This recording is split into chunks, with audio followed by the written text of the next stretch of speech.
Melanjutkan part sebelumnya, yang dimana Josephine mencoba membuat Levi menjadi budaknya. Singkat cerita, Josephine telah selesai memanipulasi ingatan Levi. Josephine mengatakan, wajar saja bagi siapapun yang memiliki kecerdasan lebih tinggi untuk memendam hasrat. Mereka yang memiliki kekuatan mental lemah sepertimu mungkin bisa menolaknya. Sekarang aku harus memanggil apa orang bonaf itu. Lalu tiba-tiba saja Josephine merasakan sesuatu yang aneh. Dalam sekejap sebuah tebasan berhasil mengenai Josephine. Ternyata serangan itu begitu kuat dan menghancurkan bangunan istana. Tanpa diduga rupanya orang yang menyerang Josephine adalah Levi. Ternyata Levi berhasil melepaskan diri dari sihir Josephine. Levi begitu marah dengan apa yang baru saja Josephine lakukan kepadanya. Lalu Levi melompat keluar untuk membunuh Josephine. Sesampainya di dasar, Josephine begitu kebingungan dan bertanya sebenarnya apa yang telah terjadi. Ia juga begitu heran mengapa sihirnya tidak mempan kepada Levi. Karena dia sangat yakin kalau setiap makhluk hidup memiliki hasrat alami. Namun sebelum Josephine bisa mencerna situasinya, di udara terlihat Levi telah bersiap menyerangnya. Jelas Josephine begitu terkejut melihat Levi berada tepat di hadapannya. Levi langsung mengayunkan senjatanya dengan sangat kuat, sehingga membuat ledakan yang begitu dahsyat. Namun Josephine berhasil menghindarinya. Dengan marah Josephine langsung mengeluarkan mantra sihirnya. Levi yang menyadarinya langsung berlari ke samping untuk menghindari serangan Josephine. Akan tetapi Josephine berhasil mengejarnya dan langsung menangkap tangan Levi. Terlihat Josephine telah bersiap menghabisi Levi dengan sihir miliknya. Akan tetapi Levi yang melihat itu tidak tinggal diam. Ia langsung memotong tangannya sendiri yang membuat Josephine begitu terkejut. Lalu kita diberitahu kalau kenyataannya Levi berada di bawah pengaruh Josephine yang sangat kuat. Karena Josephine mengeksploitasi satu emosi untuk mendominasi pikiran orang lain. Hasrat, sampai mengabaikan tubuh sendiri. Untuk yang lain itu adalah cinta. Untuk yang lain itu adalah kekuatan. Untuk yang lain itu adalah kemakmuran dan martabat, ketika hasrat untuk hal ini terstimulasi. Kebanyakan orang, ketika dihadapkan dengan perasaan mereka yang sebenarnya, maka terbukalah celah di hati mereka. Dan Josephine mengeksploitasi ini untuk memanipulasi yang lain, dan terlihat Josephine begitu panik dengan situasinya saat ini.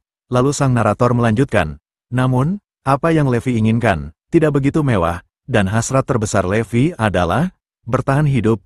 Untuk bertahan hidup, dia bisa mengorbankan tangannya tanpa ragu, dan itu adalah obsesi yang sangat mengerikan. Dan terlihat Levi menggunakan kekuatan suci Marcella untuk menyambungkan tangannya.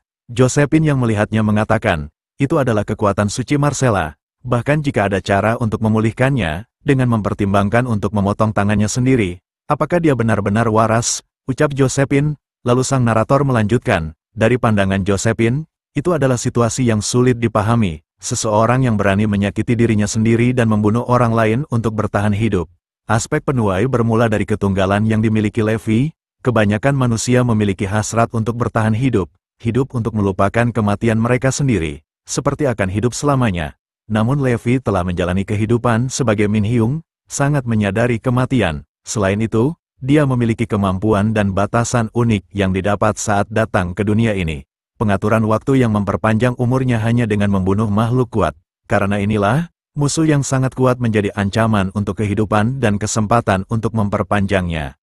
Dengan kata lain, bagi Levi, didominasi oleh hasrat, Josephine menjadi kehadiran yang akan memenuhi naluri bertahan hidupnya. Dia menjadi entitas yang harus membunuh, dan terlihat Levi telah bersiap melakukan serangan balasan. Josephine yang melihatnya tidak tinggal diam, ia langsung mengeluarkan sihir miliknya. Keduanya terus melempar serangan terkuat mereka, dan karena keributan yang terjadi, akhirnya sang raja terbangun dari pingsannya. Ia langsung mendatangi asal keributan di sana, dan terlihat juga Josephine menembakkan sihir ke arah Levi. Namun dengan mudah Levi mampu menangkisnya, yang membuat arah serangan itu langsung menuju kepada sang raja. Jelas sang raja begitu panik melihat sihir Josephine mengarah kepadanya. Seketika sebuah ledakan yang begitu besar pun terjadi. Namun untungnya seseorang datang tepat waktu dan berhasil menyelamatkan sang raja. Dan rupanya dia adalah Kaisar. Sang raja yang melihat Kaisar babak belur bertanya sebenarnya apa yang telah menimpa Kaisar. Lalu Kaisar menjawab kalau sang raja tidak perlu mengkhawatirkan tubuhnya, karena sudah kewajiban seorang kesatria melindungi rajanya. Tentu saja sang raja begitu tersanjung melihat kesetiaan Kaisar kepadanya.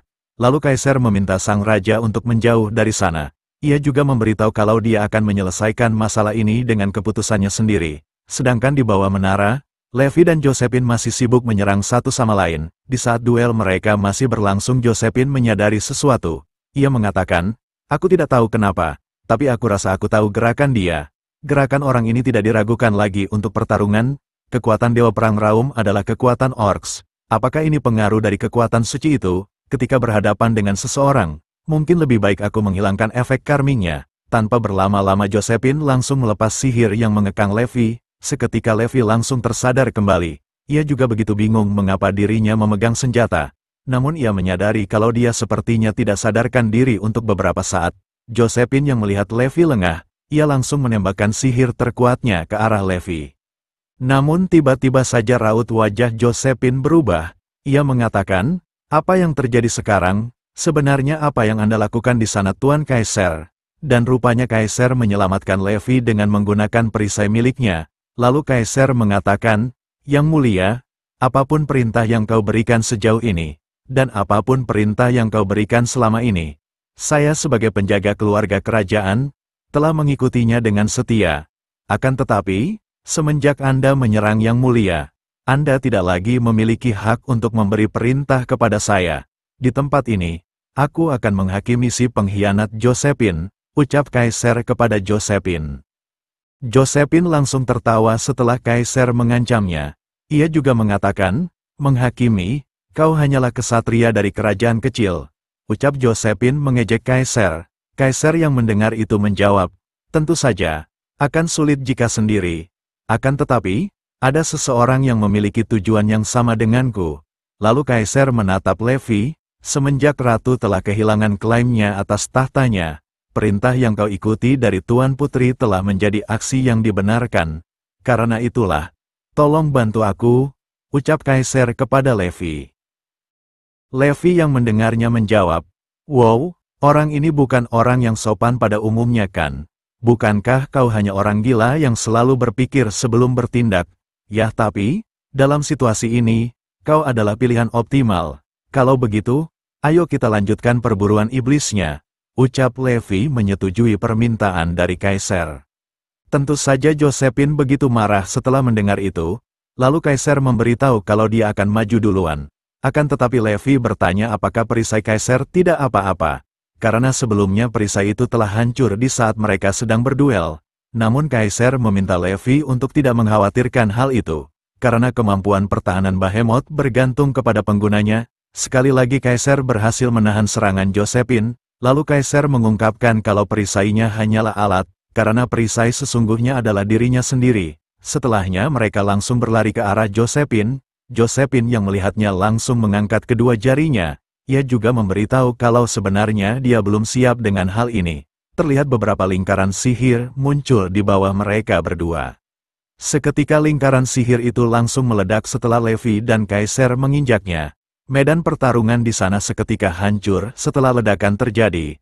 Akan tetapi ternyata Kaisar masih hidup dan telah siap melakukan serangan balasan ke arah Josephine. Jelas Josephine begitu terkejut karena Kaisar masih bisa bertahan. Dengan marah Josephine mengatakan, "Kukira aku tahu bagaimana cara meredam guncangan itu," dan dengan cepat Josephine langsung mengeluarkan sihirnya untuk menahan serangan Kaisar. Sambil tersenyum ia mengatakan, "Memanfaatkan beban adalah pendekatan yang baik, tapi dengan levelmu yang sekarang, itu tidak ada gunanya." Akan tetapi tanpa Josephine sadari, Levi telah berada di belakangnya, dan ternyata Kaisar hanyalah umpan agar Josephine lengah, dan terlihat pula Levi telah mengangkat pedangnya tinggi-tinggi. Dan tanpa ragu Levi langsung memenggal kepala sang Ratu Josephine. Oke cuy, cukup sekian dulu video kali ini.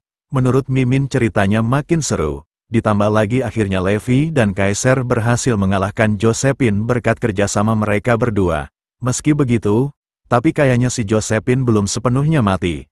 Karena kita belum diperlihatkan wujud asli dari sang ratu.